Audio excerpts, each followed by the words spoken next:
Yan mismo ang tinatawag na infrared burner, mas mainit at mas matipid sa gas. Hi guys! Isa na namang bagong video ang aming ginawa at ito ay ang aming unboxing video. Syempre, kasama ang aking modelo, walang iba, ang aking nag-iisang misis, si Mrs. Jen. Wow, grabe, parang diwata ka.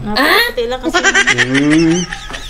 Hindi na ngang nagpapigil pa si Mrs. at kanya na ngang binuksan ang kanyang parcel gamit ang cutter ng pinakapuging nilalang. Kung sino ka man, shoutout sa'yo. At dahan-dahan na ngang nagbungad ang bagong burner ni Mrs. at ito ay ang Eurohouse single burner na infrared. Last year, nag-unboxing video na rin kami about dito sa infrared burner at dahil sulit na sulit ngang magkaroon ng ganitong burner, nag-decide nga kami na bumili ulit pero ngayon ay hindi na double kundi single infrared burner ng Eurohouse. Nasa screen ng products at store dito sa YouTube. Kung hindi mo makita, mag-iwan ako ng link sa ibaba sa comment box. Ayan, may libreng sombrero.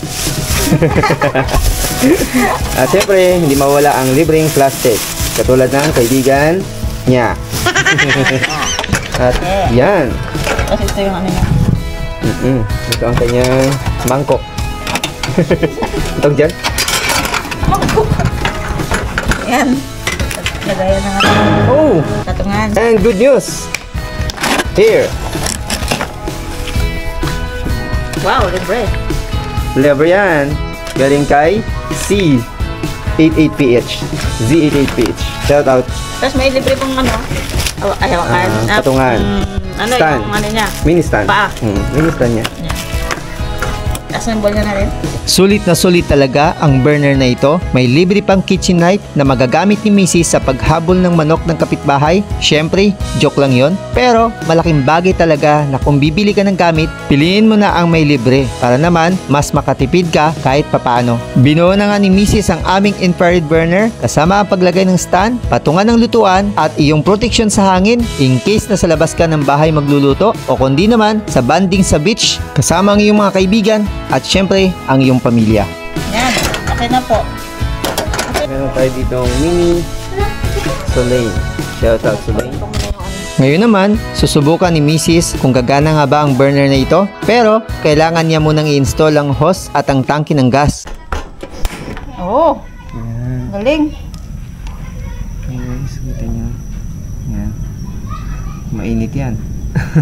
Makikita ninyo sa video na pantay ang apoy ng infrared burner na ito, hindi katulad ng madalas naming gamit na burner na nasa gitna lang ang apoy. Dito, makikita mo na parang katol, na paikot ang apoy or parang baga. Yan mismo ang tinatawag na infrared burner, mas mainit at mas matipid sa gas. Sa experience namin, nadagdagan ng 15 days ang aming gamit sa unang infrared burner na aming binili at iyon ay double infrared burner. Kung interested ka sa products na ito, pwede mo i-try, tingnan sa screen na lumalabas sa video ito o kundi naman sa comment box at description dyan sa ibaba. Disclaimer lang po mga ka-easy, hindi po sponsor ang video ito, kundi nagsishare lang kami ng aming experience sa products na ito. Maraming salamat sa panonood mga ka-easy. Huwag ka magtingin-tingin ka doon sa baba. Ngiti ka, ngiti. Ngiti aso. Ayan, lalagay ko yan.